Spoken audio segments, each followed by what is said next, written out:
الصلاة والسلام عليك يا رسول الله وعلى آلك وأصحابك يا حبيب الله.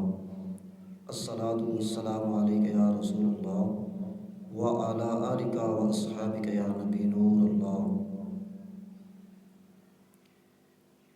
الحمد لله رب العالمين والصلاة والسلام على سيد الأنبياء والمرسلين.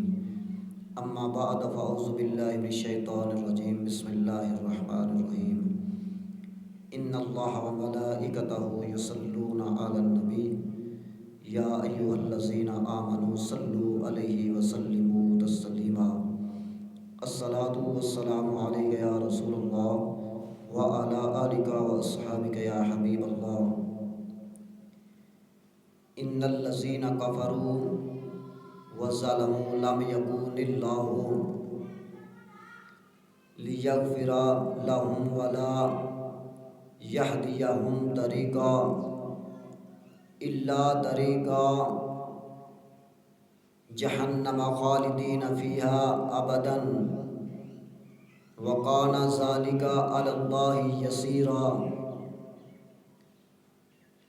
دوستو، قرآن مجید فرقان حمید کی سورت نساء دی آیت نمبر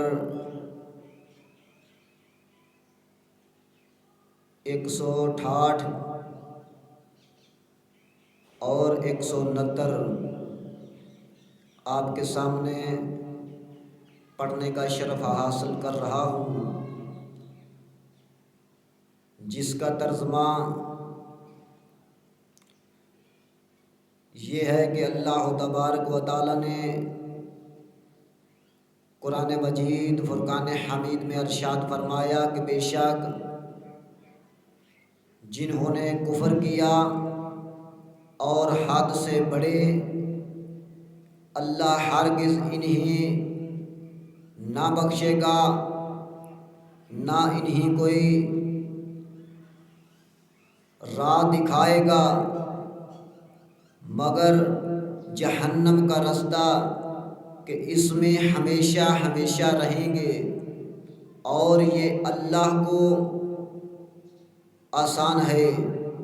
ان الذین کفروا، بے شک جنہوں نے کفر کیا. یہاں بھی یہودیوں کا بیان ہے کہ انہوں نے اللہ عز و جل کے ساتھ کفر کیا اور کتاب الہی یعنی تورات میں موجود سرکار دو عالم صلی اللہ تعالی علیہ وآلہ وسلم کے اوصاف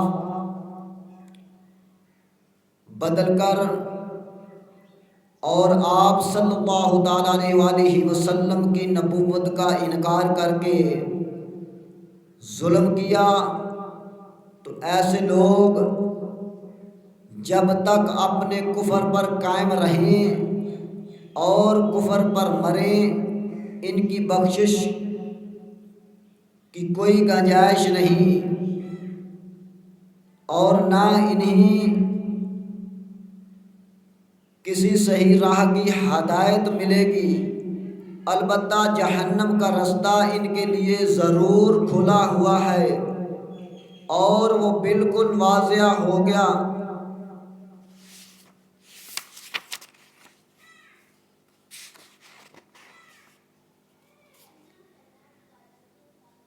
تو اللہ تبارک و تعالی نے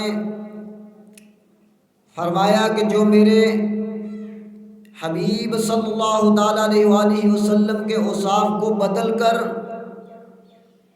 میرے حبیب صلی اللہ تعالی علیہ وآلہ وسلم کی بارگاہ میں گستاخی کرتے ہیں،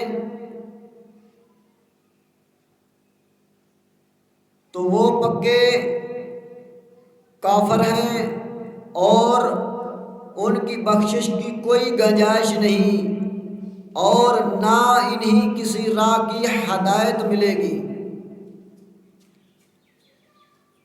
لیکن ان کے لیے ایک ہی رستہ ہے کہ جو جہنم کا ہے، وہ کھلا ہے. اس رستے کے علاوہ ان کا کوئی رستہ نہیں.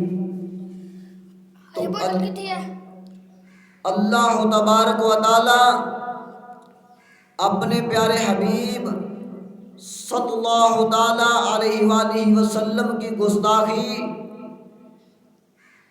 کبھی برداشت نہیں کرے گا۔ حضور نبی کریم صلی اللہ تعالی علیہ وآلہ وسلم کی گستاخی اللہ تبارک و تعالی کبھی قبول نہیں کرے گا۔ تو دوستو، جو حضور نبی کریم صلی اللہ تعالی علیہ وآلہ وسلم کا گستاخ ہے وہ تو اللہ کو بھی قبول نہیں، تو وہ ہمیں قبول کیسے ہوگا؟ دوستو، اپنے دلوں میں حضور نبی کریم صلی اللہ تعالی علیہ وآلہ وسلم کی محبت پیدا کرو۔